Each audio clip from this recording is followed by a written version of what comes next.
Machine learning. AI. Machine learning. Artificial intelligence. Machine learning. Machine learning or AI. Machine learning. Machine learning. AI. Confusing, right?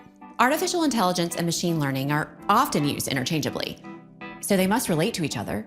But how?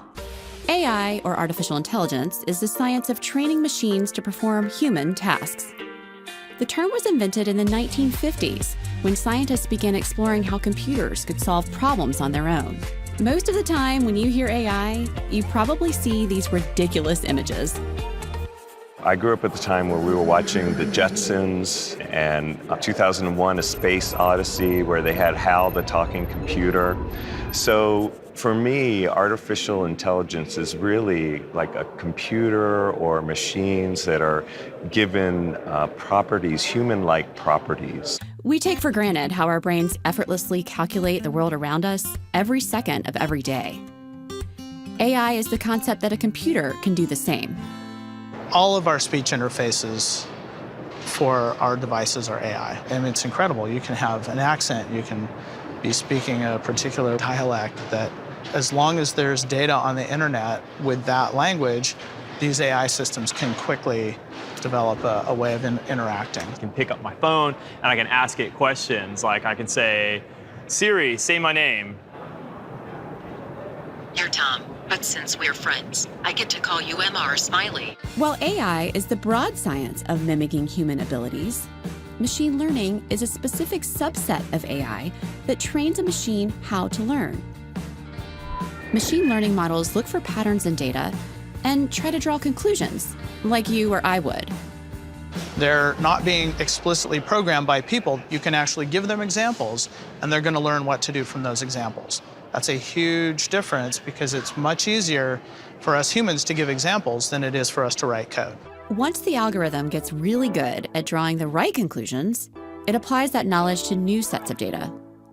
That's the life cycle. It's ask the question, collect the data, train the algorithm, try it out, collect the feedback, use the feedback to make the algorithm better so that you have increasing accuracy and performance. Ta-da, machine learning. Look at the Google car.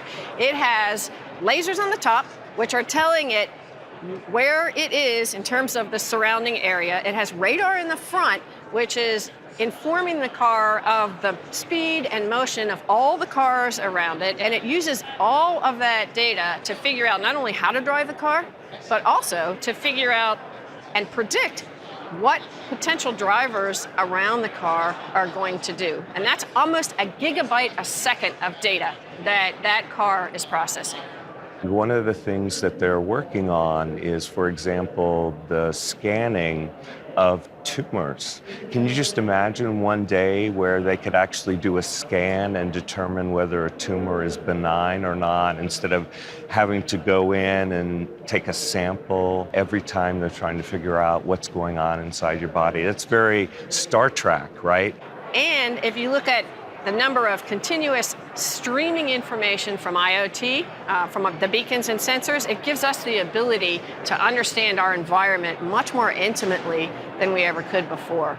And that's what AI and ML need. They need granular data, they need very large volumes of data, and they need extremely diverse data sources to be able to find the patterns and learn. So if we can have a chat bot tell us in the morning, well, tell me the latest news. Okay, so it can read the stock market, it can read all the financial numbers that you need, and actually sort of not just tell you the numbers, but tell you the story behind the numbers in a human interpretable way. I think that's really valuable. When I think about what's new and coming, I don't know if so much mathematics is changing, but the types of things we do. There you have it. AI is the science of computers emulating humans. And machine learning is a method behind how machines learn from data. There are so many problems to solve based on data.